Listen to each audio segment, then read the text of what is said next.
سلطان عبدالحمید ثانی نے جب مسجد نبوی شریف کی تعمیر کا حکم دیا تھا تو پورے ترکی سے لوگوں کو بلایا تھا کہ اپنے اپنے بچے لے کر کے آؤ.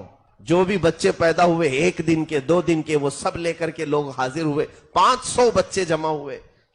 بادشاہ نے وہ سارے بچوں کو لے لیا, ایڈاپٹ کر لیا. مدینے سے کچھ دور ایک بستی بسائی جو جنگل میں تھی, آس پاس کوئی شہر بھی نہیں تھا. ان بچوں کے لیے پاکیزہ دائیں رکھی گئیں جو ہمہ وقت قرآن کی تلاوت کرتی تھی, اور یہاں تک کہ وہ بچے ختم قرآن کے ساتھ پورا دودھ پیتے تھے. 2 سال کے ہوئے تو ان کی زبانوں پر سب سے پہلی زبان عربی جاری ہوئی. ان کی ماں کی کوئی زبان ہی نہیں تھی, یعنی مدر ٹنگ تھی نہیں. جو انہوں نے دایا سے سنا وہی بولنے لگ گئے, قرآن ہی بولنے لگ گئے. اور جب بچے وہ 5 سال سے 7 سال کی عمر میں ہوئے تو سارے لوگوں کو حافظ قرآن بنایا گیا, اور پھر انہیں عالم بھی بنایا گیا. ہر ایک بچے کو ہنر سکھایا گیا. کوئی معمار بنا, کوئی الیکٹریشن. ان 500 لوگوں کی تربیت میں تقریباً 25 سال گزر گئے. جب وہ جوان 25 سال کے ہوئے تو ان کو لا کر کے مسجد نبوی بنائی گئی تھی. اور ان نوجوانوں نے جو مسجد نبوی بنائی, اپنے ہاتھوں سے جو اینٹیں رکھی ہیں, 300 سال کا عرصہ گزرنے کو آ گیا. ابھی 1960 اور 1970 کی دہائی میں دوبارہ مسجد نبوی کا کنسٹرکشن ہوا ہے.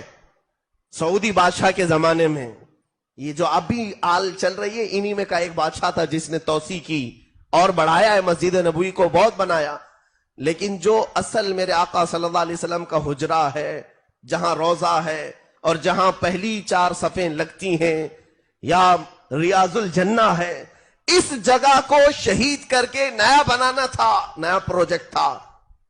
تو لکھنے والوں نے یہ بھی لکھا ہے کہ 1 مہینے تک بلڈوزر اس کو دراڑے مارتے رہے لیکن دیوار ہلی نہیں, اس کے کوئی پلر نہیں ہلے. اسی لیے کہ میرے عزیزوں, ان بچوں نے جو ادب کا مظاہرہ میرے آقا کی بارگاہ میں پیش کیا تھا, اللہ اللہ, وہ اگر اینٹ بھی زیادہ ہوتی تو وہاں کاٹتے نہیں, 12 کلومیٹر دور لے جا کے کاٹتے تھے کہ اینٹ کے کاٹنے کی آواز سے میرے آقا کی بے ادبی نہ ہونے پائے. اور پوری مسجد کی تعمیر ہو گئی, کسی دیوار پر انہوں نے قدم نہیں رکھا. ایک لکڑا اس طرح سے زمین پر گاڑتے تھے, اس لکڑے پر ایک پٹا باندھتے اور اپنی کمر میں ایک پٹا باندھتے اور لٹک کر کے مسجد نبوی کی دیواریں بڑھایا کرتے تھے. پیر نہیں رکھا. اور اس کام کی برکت یہ ہے کہ آج تک وہ دیواریں ویسی کی ویسی ہیں, میرے آقا نے اسے ویسی قبول کیا ہے. ساری چیزیں نہیں ہو گئیں, لیکن مسجد نبوی کا وہ حصہ آج بھی وہی ہے جو ترکیوں نے بنایا تھا. حضور کا حجرہ وہی ہے, میرے آقا کی جالیاں وہی ہیں, جالیوں کا ایک لوہا بھی بدلا نہیں. آج تک وہاں لکھی ہوئی عبارتیں بھی وہی ہیں. اس لیے کہ یہ چیز ہوتی ہے میرے عزیزوں, جب بچے کی صحیح معنوں میں تربیت ہوتی ہے اور وہ جوان اپنی تربیت کے انداز میں آ کر کوئی کام کرتا ہے تو مولا اس کام کو سدا قائم رکھ لیتا ہے.